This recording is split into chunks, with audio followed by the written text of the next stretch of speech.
아타나시우스가 오늘의 주제인데요. 교회 4세기 역사에서 가장 탁월한 신학자였고 가장 영향을 많이 미친 분이고 교회 역사 속에서 우리가 잃어버려서는 안 되는 이름입니다. 알렉산드리아의 아타나시우스라고 하는 것은 알렉산드리아의 감독이었기 때문인데요. 알렉산드리아가 어디입니까? 이집트입니다. 지금의 이집트 북부 해안입니다. 그러니까 이 아타나시우스는 흑인이었습니다. 흑인이었고 이집트 사람이었어요. 실제로 뭐 어거스틴도 그랬죠. 어거스틴도 흑인이었습니다. 99% 제가 본 게 아니라서 이렇게 말해요. 왜냐하면 어거스틴은 더 이 알제리 이쪽 사람이었기 때문에 더욱 그렇죠. 아타나시우스는 알렉산드리아 감독이 4세기 교회의 가장 위대한 지도자이고 니케아 정통신학의 수호자라고 불립니다. 근데 이 사람이 당시에 가지고 있었던 별명은 검은 난쟁이라는 표현이었는데, 이제 이런 그 신체 비하 이런 언어들이 이제 지금은 되게 예민한 사회잖아요. 그래서 찾아봤어요. 근데 외소증이라고 나와 있는데, 사실은 이 드월프라는 게 저 반지의 제왕 보시면 김리, 네. 그 반지의 제왕은 한 3번은 보셔야 됩니다. 그 감독판으로다가 익스텐디드. 근데 키가 되게 작은 사람이었고, 그리고 이제 흑인이었기 때문에 이제 그렇게 불렸다고 그래요. 이분은 나일강 유역의 작은 촌락 출신인데 콥트어를 사용했어요. 근데 여러분 콥트어에 대해서 모르죠? 네, 저도 그래서 이제 물어봤어요. AI한테 이제 콥트어, 왜냐하면 이집트의 기독교인들을 콥틱 기독교라고 부르는 건 아시죠? 그러니까 우리나라에는 아마 콥틱 기독교가 없는 걸로 알고 있는데, 이제 북미주 같은데, 그 대도시 같은데 가보면 콥틱 교회들이 더러 있죠. 근데 이제 이 콥트어라고 하는 거는, 6세기, 7세기까지는 이집트 언어였습니다. 고대 언어예요. 근데 7세기가 넘어가면서 아랍이 침공을 하죠. 그래서 아랍이 되는 거예요, 북아프리카가. 그래서 아랍어로 바뀌어요, 공용어가. 근데 이제 초기에 기독교가 전파될 때 콥트어를 쓰는 이집트 사람들이니까 콥트어로 복음이 전파됐고 콥트어로 성경이 번역까지 됐어요. 그래서 지금 이집트 그리스도인들은 콥트어를 사용한다고 그래요. 그러니까 그게 이집트의 정체성, 그리고 이집트의 기독교가 그 정체성을 지금 유지하고 있는 셈이죠. 어떻게 보면. 굉장히 재밌는 그런 스토리가 있더라고요. AI가 알려준 내용입니다. 여러 가지 물어봤어요, 제가.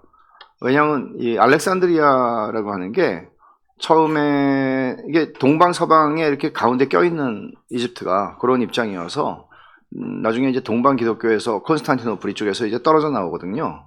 그러면 이게 동방 기독교, 그러니까 서방 기독교냐? 서방 기독교가 아니죠. 그러니까 이 사람들은 오리엔탈 정교라고 부르거든요. 그래서 이제 동방도 오리엔탈이면 동방이라는 의미가 있는 건데 좀 달라요. 청년 시절에, 그러니까 하층민 출신이었다고 봐요. 왜냐하면 보통 족보가 있는 사람들은 족보를 보통 밝히는데 이분은 그런 얘기가 없거든요. 청년 시절에 사막 수도사들하고 되게 가까운 접촉을 가졌던 분입니다. 초기 사막 수도사로 제가 소개했었던 파울로스와 안토니우스 같은 분들하고 유대를 많이 가졌고, 특히 안토니우스의 전기를 썼어요. 이게 우리말로 번역됐다는 것도 놀랍죠. 우리말로 번역이 되어 있습니다. 성 안토니의 생애라고 하는 책입니다. 은성 출판사에서 나왔는데, 그리고 아타나시우스의 강점은 뭔가 하면, 사실 아타나시우스가 삼위일체가 2단으로 아리우스파를 따라 2단으로 가고 있는 것을 사실 바로잡은 대단한 신학자거든요. 근데 개인적으로 이분의 생애를 보면 이 싸움을 한 턱에, 이 싸움에 이 선두에 서 있었던 것 때문에 인생이 말도 못하게 괴로운 인생을 사셨던 분입니다. 5번의 유배를 당하고 이런 정말 인생을 살았어요. 아타나시우스의 강점은 이 사람이 아주 탁월한, 아주 스마트한, 아주 이런 신학자였다, 이렇지 않아요. 그리고 정치적인 술수도 이렇게 투박한 사람이었던 것 같습니다. 근데 주변 신자들 속에 뿌리박은 신념, 아리우스파들의 유려함이나 그 사람들은 세련되고 그러니까 이 세련된 거 조심하긴 해야 돼요. 세련된 거 너무 좋아하시면은 놓치는 게 있을 수 있죠. 하나님은 중심을 보시는데, 그러니까 중심을 보려고 애를 써야 되는 건데, 이 사람은 이제 그런 유려함을 가지지 않은 사람이에요. 세련되지 않았다는 얘기죠. 그리고 일반 교구 감독들이 탐닉했던 사치에 빠지도 않았습니다. 왜냐하면 313년 이후에 이 밀라노 칙령이 얼마나 중요한 것이었습니까? 그러니까 313년에 밀라노 칙령과 함께 교회가 지하에서 바깥으로 나오면서 화려함을 그냥 본의 아니게 이제 그런 흐름을 타기 시작했단 말이에요. 근데 이제 아타나시우스는 거기서 이제 좀 달랐던 거죠. 신앙에 따른 삶, 어떤 원칙 이런 것들이 흔들리지 않는, 이게 이제 이분의 강점이었다고 평가를 받습니다. 아리우스 논쟁을 하기 전에 이분이 쓴 책이 이방인들에 대항하여라는 책하고 말씀의 성육신에 관하여라는 책이 있는데, 이 말씀의 성육신에 관하여도 우리말로 번역이 되어 있어요. 조이북스라고 하는 출판사, 제 책 그 요한 1, 2, 3서 나온 이 출판사인데, 그래서 한번 흥미있는 분들은 이게 다 이 책이 얇습니다. 아까 안토니도 그렇고 이 책도 그렇고 얇아요. 클레멘트나 오리겐이 가지고 있었던 사변적인 경향이 이분에게는 없어요. 그러니까 그 얘기는 읽기 쉽다. 그러니까 막 사변적이고 그러면 이제 좀 복잡하잖아요. 읽기 쉽다. 그리고 인간의 역사뿐 아니라 기독교 신앙의 중심 사건이 예수 그리스도 안에서 발생한 하나님의 성육신 사건이다. 그러니까 인간 역사 속에 정점의 성육신이 있고 기독교의 정점의 성육신이 있다. 그러니까 성육신 사건이 기독교의 본질이고 가장 중요한 축이다. 이게 이제 이 아타나시우스의 주장이에요. 그러다 보니까 그러면 성육신이라는 거는 뭐를 얘기하나요? 하나님이 사람이 되셨다예요. 사람이 되신 거예요. 하나님이 육신을 입으신 거예요. 그러면 육신. 근데 입었는데 참 하나님이면서 참 사람이신 예수 그리스도를 고백하는 것이죠. 그런데 아리우스파가 얘기하는 거는 예수 그리스도는 피조물이라고 얘기하니까 기독교 전체를 부정하는 게 되는 거죠. 그러니까 아타나시우스는, 아리우스는 뭐 물론 죽고 아리우스를 따르는 신학자들이 많았는데, 아타나시우스는 이런 사람들의 세련된 수준을 따라갈 수 있는 논리 뭐 이런 것들이 막 탁월한 신학자는 아니었지만 그는 이거를 내버려 둘 수는 없었다고 느꼈던 거예요. 그래서 이 거대한 싸움의 소용돌이 속에 들어가게 됩니다. 근데 이제 아타나시우스가 성육신을 설명한 게 이런 방식이에요. 비유컨대 황제가 한 도시를 방문했어요. 그러니까 로마 제국 시대니까 로마 황제가 이 총구석에 와가지고 어느 집을 방문해서 사케오한테 오늘 내가 너희 집에 유하여야겠다 하는 것처럼 이제 유한 거예요. 그러니까 그리고 막 그 사람하고 교제를 하고 막 3박 4일 5박 6일 막 안 가고 이제 막 좋아하는 거예요.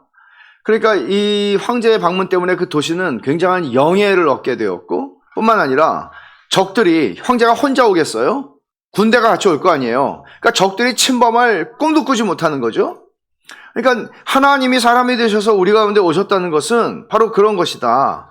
그래서 사탄으로부터 사탄의 공격에서 우리를 막아주실 뿐만 아니라 우리를 하나님과의 교통 속에서 살게 하신 것이 성육신 사건이다. 성육신 사건이 없으면 복음도 없다. 당연하죠. 그러니까 아리우스주의와 이제 대결을 하게 되는데, 아리우스는 일찍 죽었으니까 성육신이 기독교의 진수라고 이해하는 아타나시우스에게 성육신하신 그리스도가 하나님이 아니라 피조물이라는 아리우스의 주장은 기독교를 무너뜨리는 것이었기 때문에 이 싸움에 들어왔어요. 성육신하신 하나님에 대한 사랑 때문에 사막으로 갔던 수도사들이 있었는데, 또 이 사람들뿐만 아니라 아타나시우스의 목양 아래에 있는 하나님을 예배하는 성도들에게 아리우스 논쟁, 이 예수 그리스도가 참 하나님이고 참 사람이시냐, 아니면 그는 하나님과 유사한 존재이시나 피조물이신가, 이 싸움이거든요. 그러니까 여기서 교인들에게는, 이거는 아타나시우스의 목양을 받았던 교인들에게는 알렉산드리아 교인들이요, 이건 되게 중요한 문제예요. 죽고 사는 문제였어요. 그래서 이제 이런 아리우스주의와 대결을 하는 문제가 생기게 되죠. 알렉산드리아의 감독으로 임명되는 이야기가 되게 재밌는데요. 이제 알렉산드리아의 감독, 전임 감독이 알렉산더예요. 근데 이 사람이 죽을 때 사람들은 다 이걸 이어 맡을 사람은 아타나시우스밖에 없어라고 다 생각을 했어요. 근데 그걸 자기는 모르겠어요? 왜 이제 이 욕심이 있는 사람들은 보통 이렇게 하거든요. 모르는 척하고 다 아는데 이렇게 모르는 척하고 있다가 제가 하나요? 이렇게 하는 게 보통이잖아요. 근데 이 사람은 알았어요. 그래가지고 도망을 갔어요. 사막으로. 사막이 익숙하거든요. 아무도 찾을 수 없는 사막으로 도망을 갔어요. 그래가지고 알렉산더가 죽었는데 후임을 지금 아타나시우스를 세워야 되겠다는 게 모든 사람의 견해인데 찾을 수가 없는 거예요. 그는 수색을 해가지고 몇 주가 걸려가지고 찾았어요. 그래가지고 본인의 의사에 반하여 30살의 젊은 나이에 알렉산드리아 감독. 그러니까 나중에 계속 이 사람이 비난을 받는 게 그거예요. 젊은 놈이 이거예요. 젊은 놈이 감독이 되다니. 콘스탄틴이 같은 해에 328년이거든요. 같은 해에 콘스탄틴이 아리우스의 유배령을 철회하고, 그러니까 325년에 자 보세요. 325년에 니케아 회의에서 아타나시우스가 그때 참석은 안 했지만 정통 삼위일체 교리에 손을 들어줬어요. 결정이 됐어요. 그래서 아리우스가 유배를 갔어요. 근데 지난번에 말씀드린 것처럼 니코메디아의 유세비우스라고 하는 사람하고 이 딸랑딸랑 하시는 분들이 황제를 계속 딸랑딸랑 해가지고 황제가 아리우스를 내가 아리우스한테 되게 미안하네, 잘못했네, 이렇게 하는 마음을 가지게 만드는 바람에 325년에 유배를 보냈는데 그 니케아 회의 끝나고 328년에 돌아오게 하는 거예요. 그리고 이제 아리우스는 바로 죽습니다, 사실. 이제 이렇게 하면서 이제 어려움이 시작이 되는데 5번 유배당했다 그랬잖아요. 감독으로 이분이 30살의 감독이 돼서 75세에 하나님께 가는데 이 중에 17년, 45년 중에 17년을 유배 생활로 보내게 돼요. 그래서 니코메디아의 유세비우스, 그리고 아리우스주의자들, 이런 사람들이 이제 콘스탄틴처에서는 자꾸 이제 거짓 뉴스를 만들어내는 거죠. 그래서 나이가 어린 놈부터 해서 이게 불법으로 알렉산드리아에 막 교인들 세금 부과하고 있다, 마술에 탐닉하고 있다, 뭐 이집트 일대 기독교 신자들을 탄압하고 말을 듣지 않고 독재를 한다, 이런 거짓 뉴스를 엄청나게 만들어내죠. 그래서 이제 콘스탄틴도 그런 어리버리한 사람이 아니었기 때문에 사실 이게 무슨 건지 다 제 생각엔 다 알았을 거라고 봐요. 근데 이제 콘스탄틴이 이 아타나시우스 같은 사람을 싫어했어요. 그러니까 이게 보면 말을 좀 들을 줄 알아야 되고 사람이 좀 이렇게 좀 유연하게 좀 이렇게 해야 되는데 보면 꼿꼿한 거예요. 싫죠, 황제는. 그래서 소환을 합니다. 두로의 종교회의를 이제 소집을 하죠. 그래서 결국은 아타나시우스는 여기서 거짓으로 이제 자기에게 씌워진 누명들을 다 벗겨요. 근데 이제 그러면 거짓말한 사람들을 어떻게 해야 되는데 그냥 후속 조치 없이 끝. 그러니까 아타나시우스가 좀 이게 큰일이다. 콘스탄틴이 저런 식으로 그냥 왔다 갔다 하면서 이렇게 하면 큰일이겠다. 그래서 콘스탄틴을 아련을 하기 위해서 콘스탄티노플을 가요. 근데 옆에 그 진을 치고 있는 뭐 니코메디아의 유세비우스다 이런 사람들이 못 만나게 하죠. 그러니까 아무리 해도 못 만나니까 사냥하러 나갔을 때 콘스탄틴이 거기 숨어 있다가 이제 잽싸게 뛰어가가지고 말고삐를 탁 잡고 시간 좀 내달라고. 그 약속을 하기 전에는 안 놓겠다고. 그러니까 콘스탄틴이 가뜩이나 별로 안 좋아하는 성격인데 찍힌 거죠. 이놈은 위험한 광신자 같은 놈이다. 그래서 또 거기다가 이제 또 거짓 모함들을 또 새로운 거짓 모함 뉴스들을 해가지고 유배를 보내요. 콘스탄틴이 트리에르 독일로. 그러니까 생각해보세요. 독일이 지금이야 좋지만 이 남쪽에 알렉산드리아 살던 사람을 독일로 보냈으면 이거는 우리로 말하면 뭐 아우지 탄광으로 시베리아로 보내는 거예요. 이게 멀리 보내요. 콘스탄틴 사후에 유배 후에 얼마 지나지 않아서 콘스탄틴이 니코메디아의 유세비우스, 그러니까 가이사랴의 유세비우스, 니코메디아의 유세비우스 구별하셔야 돼요. 가이사랴의 유세비우스는 교회사를 쓰시는 분이고 굉장히 존경받는 학자였어요. 물론 어영신하게 좀 효시가 되긴 했지만 괜찮은 분이었어요. 근데 이 사람은 이제 좀 되게 그 교회사에서 좀 오명이 있는 분이죠. 니코메디아 유세비우스에게 이제 죽기 직전에 세례를 받아요. 콘스탄틴이. 그리고 죽죠. 지난번에 설명한 것처럼 콘스탄틴 2세, 콘스탄스, 콘스탄티우스 2세 이제 세 아들이 나눠서 통치를 하게 됩니다. 근데 이제 뭐 나눠졌지만 이제 이런저런 이유로 아리우스파냐 아타나시우스 이것 때문에 이제 유배당한 사람들이 많거든요. 감독들이. 이제 다 자기 영토에 있는 사람들 돌아와야 이게 종교 생활이 제대로 되니까 다 이제 돌아오도록 하는데 이게 아타나시우스한테는 굉장히 어려운 일이 됐어요. 돌아왔는데 그레고리라고 하는 사람과 그를 추종하는 아리우스파들이 딱 자리를 잡고 앉아서 건물도 이게 우리가 건물 이거 주인이라고 그러고 너는 합법적인 감독이 아니라고 그러고 뭐 이런 식으로 하니까 생각해보세요. 우리 현대 교회도 이런 일들이 있잖아요. 예배당은 하나인데 장로파 목사파가 막 이제 분리돼서 서로 점령하고 싸우게 예배드리겠다고 그러고 이런 일들이 일어나잖아요. 불미스러운 일들이. 그러면 아타나시우스는 이런 상태가 계속되니까 이게 진짜 제 생각에 저는 그렇게 생각하는 게 아타나시우스가 이런 혼란과 무질서 속에서 내가 싸우는 게 의미가 없다. 그리고 자기가 떠나기로 결정해요. 근데 이제 떠나는데 출국 금지를 당하는 거예요, 또. 그래갖고 배를 타려고 그러는데 또 경찰들이 이렇게 황제가 보낸 경찰들이 또 오는 거예요. 그래서 이제 선장하고 잘 얘기해서 이제 로마로 도피를 합니다.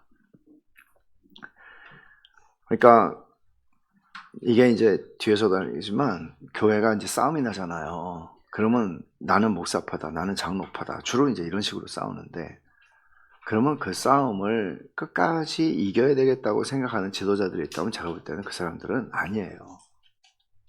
이게 뭐 아타나시우스가 우리의 기준이다 이런 얘기는 아니고 그러면 내가 빠짐으로써 그 싸움을 이기는 게 목적이 아니고 저는 그렇게 생각해요.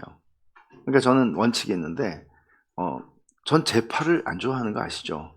그 목사파 이런 거 전 아주 싫어하는 거 아시죠?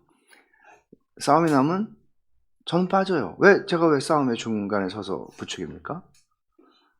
이런 거 생각하면 저는 정치 지도자들도 마찬가지라고 봐요. 그게 나라를 쪼개버리는 그런 정치 지도자들 그런 거를 따라가는 사람들은 광분자들이죠. 어떻게 나라가 교회가 이런 상태가 되도록 선량한 시민이라면 그럴 수 없는 것이고 선량한 그리스도인이라면 그럴 수 없는 것입니다. 로마에서 이제 아리우스주의를 이제 논박하고 이제 니케아 회의에서 결정된 것에 대해서 막 설득을 합니다. 그러니까 로마가 그때는 제1회 그러니까 교회의 중심지였어요. 로마 감독이 나중에 교황이 되잖아요. 로마 감독이 제일 영향력이 컸는데 로마 감독 줄리우스가 이제 아타나시우스의 말을 듣고 거기에 있는 많은 주교들이 이제 맞다 그렇게 하면서 알렉산드리아의 합법적 감독은 아타나시우스지 그레고리가 아니다 이렇게 이제 선언을 해요. 근데 이 선언이 되게 중요해요. 왜냐하면 서방 교회가 로마를 중심으로 한 서방 교회가 그러면 동방 교회의 중심은 어디였죠? 콘스탄티노플이었어요. 튀르키예 지금. 그러니까 서방 교회가 니케아 정통 노선을 지지하는 공식적인 선언이었기 때문에 되게 중요합니다. 이게 콘스탄틴 2세가 또 죽어요. 그러니까 세 아들 중에 하나죠. 죽어요. 이게 이제 영국 지금의 영국 그리고 스페인 쪽 그쪽을 이제 그 영토를 통치하던 사람인데 그래서 이제 콘스탄스가 이탈리아하고 북부 아프리카 중부 아프리카 쪽 하던 사람인데 이게 이제 유럽을 다 이제 차지하게 되죠. 그리고 동방은 콘스탄티우스 2세가 이제 차지하고 있었는데 콘스탄티노플 중심으로 아타나시우스의 알렉산드리아로 귀환해달라고 이제 콘스탄티우스한테 유럽에 속해 있었어요. 이집트는. 그러니까 콘스탄티노플을 다스리고 있는 콘스탄티우스 2세한테 아타나시우스가 다시 돌아올 수 있도록 좀 동의 좀 해달라고 서로 이제 그렇게 얘기를 하는 거니까 콘스탄티우스는 또 이 사람이 필요했거든요. 그러니까 서로가 이제 이해관계 속에서 그거를 허락을 하게 됩니다. 그리고 아타나시우스가 이제 돌아와가지고 10년의 정말 꿀 같은 시간을 보내게 되죠. 그레고리의 이전 가짜 감독이죠. 그 방자함에 염증을 내던 시민들이 그리고 사막 은둔 수도사들도 아타나시우스의 귀환을 너무너무 열렬하게 이제 환영을 하는 거예요. 근데 이 그레고리와 이 아리우스파들은 주로 헬라화되어 있던 상류층을 대변하는 사람들이었거든요. 그러니까 이제 그러니까 대다수가 아니고 소수의 상류층을 대변하는 사람들이었어요. 근데 대부분의 사람들은 아타나시우스를 열렬하게 환영을 했었던 것입니다. 그래서 10년의 이 기간에 엄청나게 많은 이제 신학자들, 다른 감독들하고 편지, 서신 교환을 엄청나게 많이 하고, 그래서 정통 신학을 지키는 일에 역할을 톡톡히 하게 되죠. 아리우스주의를 반박하는 논문도 씁니다. 근데 이제 또 이게 문제가 터진 게 콘스탄티우스 2세의 박해가 시작이 됐어요. 왜냐하면 콘스탄티우스 2세는 헷갈리시죠? 이름이 다 그냥 콘스탄티우스 2세는 콘스탄티노플, 그러니까 아버지의 제일 이제 큰 애로서 제일 이 정통 콘스탄티노플을 받았어요. 튀르키예 동방을 지금 다스리고 있는데 이게 아리우스주의자예요. 이게 그 아버지 비슷하게 이제 그렇게 되는 거죠. 그래서 아타나시우스를 제거하려고 이제 합니다. 그 콘스탄스가 서방 제국을 이제 콘스탄스가 이제 통치하고 있는데, 근데 페르시아는 계속 튀르키예 저쪽 동쪽에서 페르시아가 위협을 하고 있고, 그러니까 내가 혼자 싸우기엔 힘드니까 이 콘스탄스를 데리고 와서 얘네 군대를 좀 사용해가지고 좀 해야 되겠다는 생각을 하고, 이게 참 황제하기도 쉽지가 않았을 것 같아요. 머리가 좋아야. 그래서 이제 서로 좀 딜을 하는 거죠. 그래서 그런 좀 긴장 관계에 있다가 353년에 전체를 다 통치하게 됩니다. 죽으면서 콘스탄티우스가 다 통치하게 돼요. 그래서 이제 자기 아리우스주의니까 아리우스 정책을 이제 펼치게 돼요. 그러면 아타나시우스한테 어떤 일이 생길까요? 또 추방당하는 거죠. 그래서 콘스탄티우스는 불법 종교회의를 개최해서 이런 말까지 하죠. 짐의 뜻이 곧 교회의 법이다. 이게 법이라고 하는 말이 캐논이라고 하는 말, 라틴 말로 이제 캐논인데, 이거는 자예요, 자, 줄자. 그러니까 그냥 이게 척도예요. 내가 하는 말이 척도다. 법이다 이상이죠. 이런 위협 아래에서 감독들 대부분이 아타나시우스를 정죄하는 일에 서명을 합니다. 비굴하게도. 그리고 거부하는 사람들은 다 유별당했습니다. 근데 이제 아타나시우스가 당장에 추방을 당하지는 않았지만, 왜냐하면 너무 이제 아타나시우스를 존경하고 사람들이 그러니까. 근데 성찬을 집례하는 중에 군인들이 들어와가지고 이제 체포하려고 하다가 또 실패를 하고 결국은 또 도피. 그러니까 유배 아니면 도피예요. 그래서 5년 동안이나 사막 도피 생활을 합니다. 이 시기에 이게 이제 네 번째 피신이죠. 이 시기에 여러 종교 회의들이 열려서 이제 다 아리우스 판이 됐어요. 니케아는 이제 니케아 회의의 결정은 다 그냥 물러가 버렸고, 그 니케아 회의 때 역할을 했던 코르도바의 호시우스와 로마의 리베리우스 전부 다 강제로 아리우스주의 신앙 고백에 서명을 했고, 다수의 감독들과 교회 지도자들은 아리우스주의가 오류인 걸 알고 있었어도 물리적인 권력을 가지고 있으니까, 세속 권력이, 거기다 정부에 굴복을 하게 되죠. 그러니까 이런 생각을 해봐요. 콘스탄틴이 313년에 기독교를 인정을 해준 거는 되게 감사하고 좋은 일이었던 거 맞아요. 더 이상 죽지 않아도 되고 더 이상 피 흘리지 않아도 되니까, 예수 믿는다고 그래서. 근데 그렇게 나왔더니 결국 그들의 운명이 왕이 인정해줬다는 것 때문에 올라온 거잖아요. 더 이상 국가 권력이 공권력을 사용해서 기독교를 처단하지 않으니까 올라온 거잖아요. 근데 왕의 심지에 따라서 교회가 왔다 갔다 하는 결과가 된 거예요. 왕이 어떤 마음을 가지느냐에 따라서 교회의 운명이 왔다 갔다 하는 거예요. 그러니까 주교들이 전부 다 왕이 하라면 해야 되고 사인을 하면 사인해야 되고 왕이 교리를 결정하고 이런 게 된 거예요. 황당한 일인 거죠. 그러니까 교회 역사는 우리가 보면 재밌는 게, 이런 역사 속에서, 흐름 속에서 결국엔 정교 분리라고 하는 것도 형성이 되죠, 나중에. 그런 상황이었어요. 근데 이제 썰미움의 신성모독이라고, 시르미움의 신성모독이라고 하는 게, 이 썰미움에 모인 종교회의에서 니케아 종교회의 결정사항들을 공식적으로 니케아가 잘못됐었어 하고 그걸 뒤집어버리는, 이거를 가리켜서 썰미움의 신성모독이라고 얘기를 합니다. 교회 역사에서는.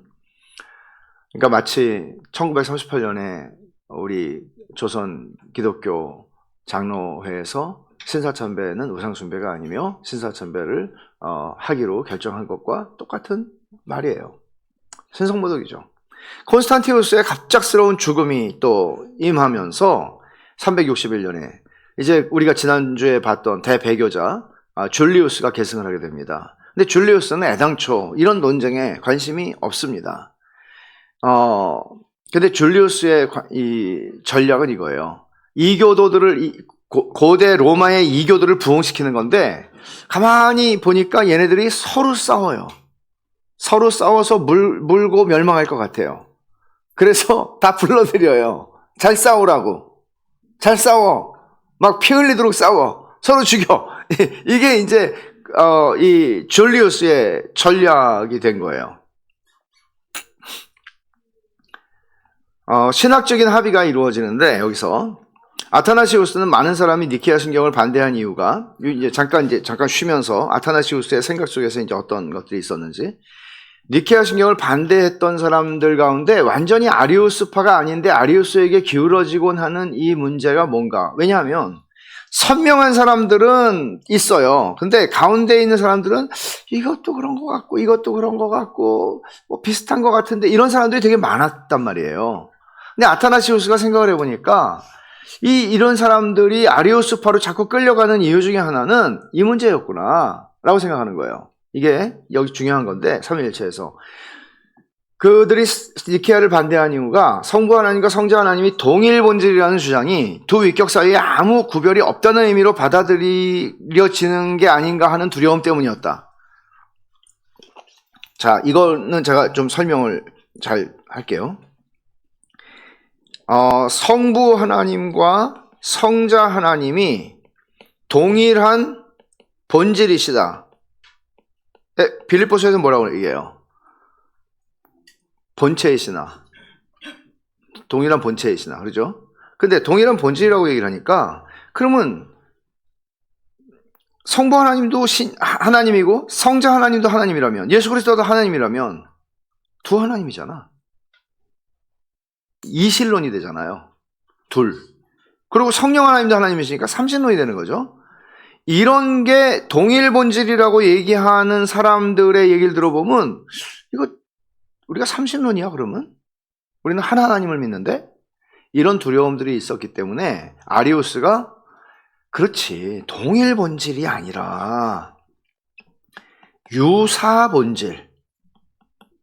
성자 하나님은 그러니까 성자 하나님이라고 안 하죠. 예수 그리스도는 성부 하나님, 그러니까 참되신 하나님의 동일 본질이 아니라 유사 본질. 하나님하고 매우 비슷한, 그러나 피조물 중에서 가장 고귀한, 이렇게 설명을 하니까 납득이 됐던 겁니다. 그래서 여기에 이 논쟁이 동일본질 논쟁이라고 하는 건데, 여기 여러분 호모우시오스, 호모이우시오스, 이게 무슨 뭐 일본말 같이 보이기도, 일본말 아니죠. 여기 이제 호모라고 하는 거는 이게 아시죠? 같다는 얘기잖아요. 그 동성애를 얘기할 때 이렇게 얘기를 하잖아요. 그러니까 같은 동성. 근데 이 헬라 말로 호모이라고 하면 이건 동일하다 이고, 호모이는 유사하다예요. 그러니까 요 아이 하나가 들어간 거예요. 그거에 따라서 이제 차이가 나는 거예요. 그리고 우시아라고 하는 거는 본질이에요. 그러니까 호모우시오스 그러면 동일 본질, 호모이우시오스 하면은 유사 본질이 되는 거예요. 근데 그 글자 하나 차이거든요. 그러니까 이게 이제 굉장히 포기할 수 없는 글자 하나 차이지만 사실은 이거는 예수 그리스도를 피조물로 만들어 버리는 일이다. 이 논쟁이 굉장히 많았어요. 이 호모우시오스 논쟁이라고 그러는데, 알렉산드리아 회의 362년에 아타나시우스가 설득을 해서 성부, 성자, 성령 사이의 구별을 무시하지 않는 한에서, 그러니까 동일 본질이라고 하지만 구별이 되시잖아요. 성부 하나님은 성자 하나님이 아니시잖아요. 구별이 되시잖아요. 이거를 이제 아타나시우스는 설명을 합니다. 그리고 삼신론을 주장하는 것이 아니라고 하는 한에서 새 본질이라는 표현도 사용할 수 있다고 선언을 해요. 그러면서 대부분의 사람들이 납득이 됐어요. 아, 이게 이런 말이구나. 그래서 우리가 지금 알고 있는 삼위일체 교리가 여기서 정립이 된 거예요. 동일한 한 본질, 하나님은 하나의 본질이시지만 삼위로 계신다라는 것이죠. 그래서 콘스탄티노플 공의회, 이게 유명한 381년에 여기서 삼위일체 교리가 완전히 승리를 합니다. 니케아에서 결정됐던 것을 더 잘 다듬어서 승리를 해요. 그래서 근데 이제 이 승리하는 데 있어서는 어떤 새로운 또 전선이 형성되고, 조금 아까 제가 설명한 건데, 성부와 성자의 본질은 완전히 다르다고 주장하는 이들. 이게 이제 유사 본질도 아니고 완전히 다르다고 주장하는, 이거는 하여간 극 이단이에요. 그러니까 유사 본질이라고 이렇게 헷갈리던 사람들하고 동일 본질이라고 하던 사람들이 이 새로운 전선에 맞서 그건 아니지, 이렇게 하면서 이 콘스탄티노플에서는 동일 본질이라고 하는 것을 삼신론도 아니며 유사 본질도 아니며 이런 그 삼위일체 교리가 형성이 되게 됩니다. 그래서 그 니케아 회의 결과를 더 잘 다듬어서 비준을 하게 되는데, 여기에서 삼위의 위격 구별을 아주 표현을 하게 되죠. 성부, 성자, 성령 하나님의 구별을 설명합니다. 그래서 이제 삼위일체 교리가 승리를 얻은 게 바로 381년에 콘스탄티노플 공의회예요. 근데 쉽게도 돌아가셨어요. 아타나시우스는 그 전에 돌아가셔서 이 최후 승리를 얻는 것을, 자기 인생을 다 바쳐서 그 고생을 하면서 싸웠던 이게 승리라는 걸 보지를 못하고 돌아가십니다. 372년에 9년 전이죠. 결과로 니케아 신경이라는 게 이제 나와요. 니케아 신경이라고 우리가 보통 말하는 거 아마 들어보신 분들 계실 거예요. 근데 니케아 신경이라고 말할 때, 지금 우리가 말하는 니케아 신경은 325년에 나온 니케아 신경이 아니고 니케아 콘스탄티노플 신경인데, 원래 다 쓰면 그거를 니케아 신경이라고 우리는 얘기를 해요. 그래서 이 니케아 신경은요, 로마 가톨릭도 받아들이고 있고, 정교회, 그 동방 정교회, 러시아 정교회, 그리스 정교회 다 받아들이고 있고, 개신교도 다 받아들이고 있고, 이거는 다 받아들이고 있는 굉장히 중요한 문서예요. 그래서 기억하시는 분들 계실지 모르겠지만 한 4, 5년 전에는 우리가 돌아가면서 우리 3달에 한 번씩 신앙 고백 바꾸잖아요. 그때 콘스탄티노플 니케아 신경 가지고도 했어요. 그래서 이제 이런 것이 하나의 그 이단을 판별하는 굉장히 중요한 기준이 된 것이죠. 아타나시우스 말년의 시련들도 있었는데 또 끝난 게 아니에요. 줄리안은 황제, 이 콘스탄티우스 2세를 이어서 황제가 된 줄리안, 배교자죠. 아타나시우스의 영향력을 되게 두려워했어요. 그러니까 제거하고 싶어 했죠. 근데 이런 것 낌새를, 그러니까 아타나시우스가 눈치는 빨라요. 그러니까 사막으로 도망을 잘 가셨어요, 이분이. 사막으로 가면 잘 못 찾으니까 사막으로 이제 도망을 가셨는데, 줄리안이 죽고 나서 황제가 된 사람 조비안인데, 이 사람은 이제 아타나시우스 신봉자, 그러니까 삼위일체 정통 교리를 신봉하는 사람이었습니다. 그래서 다시 알렉산드리아로 귀환을 하게 되고 황제의 고문 역할을 하기도 합니다. 조비안이 죽고 나서 그 다음에 또 열렬한 아리우스주의자 황제가 또 발렌스가 또 들어와요. 밸런스를 맞추려고 발렌스가 들어와요. 아타나시우스는 도피를 계획을 하는데, 이 발렌스는 콘스탄티우스 치하에서 살아남았고 줄리안 치하에서 살아남았고, 이 찝찝하잖아요, 이런 사람 건드리는 거. 그래서 이제 놔두죠. 그래서 알렉산드리아에서 노후를 이제 마치게 됩니다. 이제 교훈과 적용이라고 하면 기독교 신앙의 힘은 바른 지식만이 아니고 진리에 걸맞는 인격과 삶에서 나온다는 것도 우리는 아타나시우스의 삶을 보면서 이해할 수 있어요. 그 존 파이퍼가 해마다 그 기독교 인물 전기를, 그러니까 인물을 연구해서 해마다 연말에 이렇게 좀 그 컨퍼런스에서 발표하는 게 있었고, 그것이 이제 뭐 진리의 영웅들, 뭐 기도의 영웅들 하는 식으로 쭉 책으로 이제 나왔어요. 근데 거기에 보면 진리의 영웅들이라고 하는 책에 이제 한 부분이 바로 이 아타나시우스의 전기, 간략한 전기가 있습니다. 정말 강추하는 바입니다. 굉장히 그 시리즈가 너무 좋습니다. 확신의 영웅들, 진리의 영웅들 뭐 등등, 정말 제가 좋아하는 시리즈인데요. 거기에 보면 이런 얘기가 나옵니다.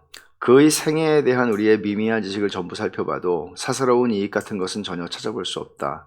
하나님의 영광과 교회의 안녕만이 언제나 그의 전적인 관심사였다. 자신의 영향력은 거의 의식하지 않았고 그의 겸손은 결코 눈에 띄게 가시된 적이 없기 때문에 더욱더 실제적이다.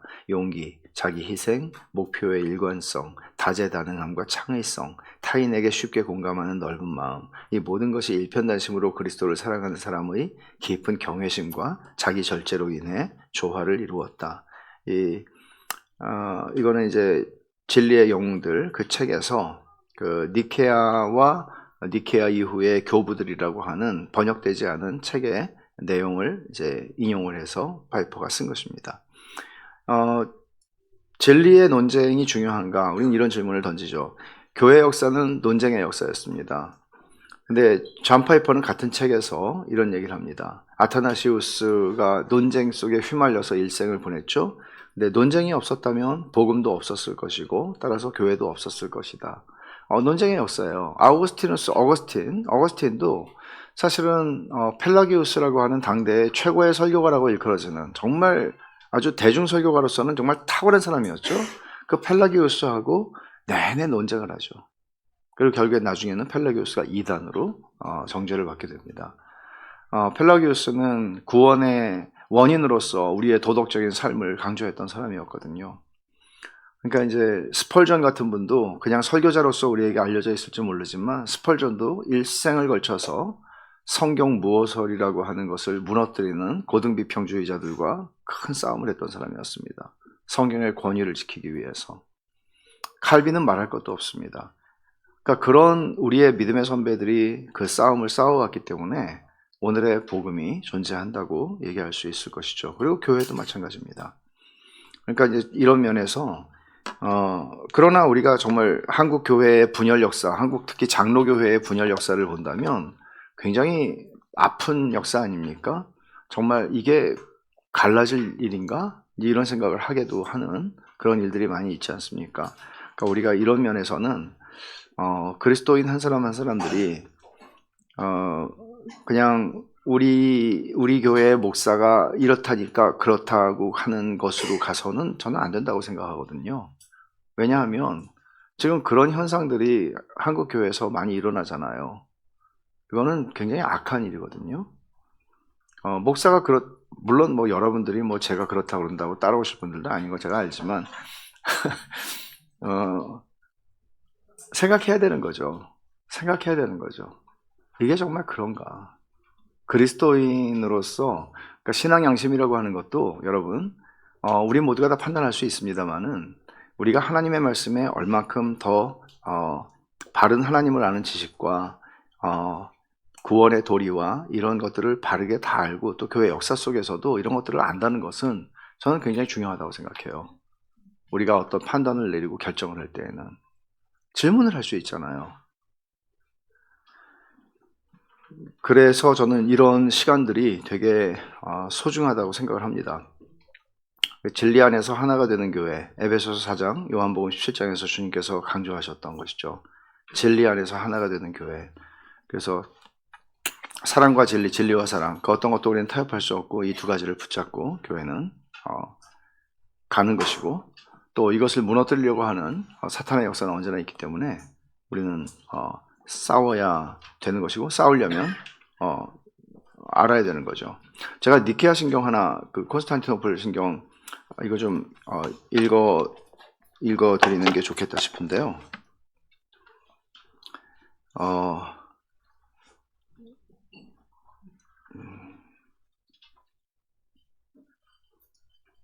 여기 보이시나요? 예.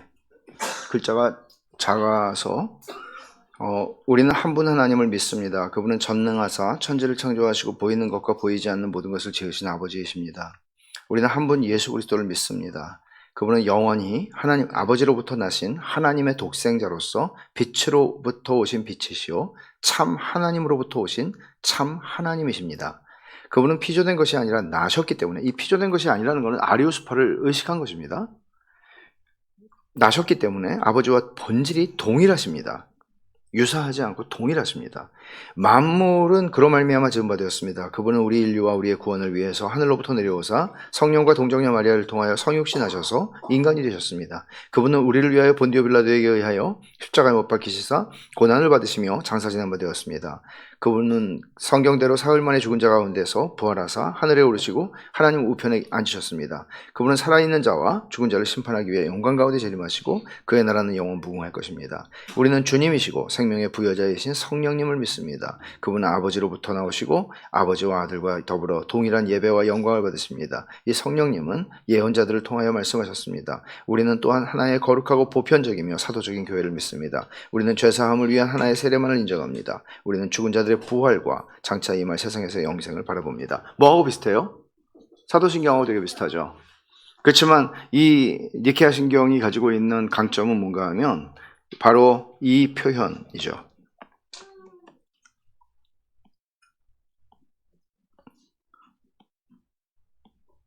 참 하나님으로부터는 참 하나님이십니다. 그는 피조되지 않으셨습니다.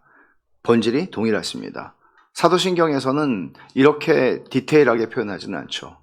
그래서 이제 이 부분들에 대해서 삼위일체 교리, 특히 삼위일체 교리 이 부분에서 벗어나게 되면 그것은 명백한 이단이라고 우리는 말하는 겁니다. 기도하겠습니다.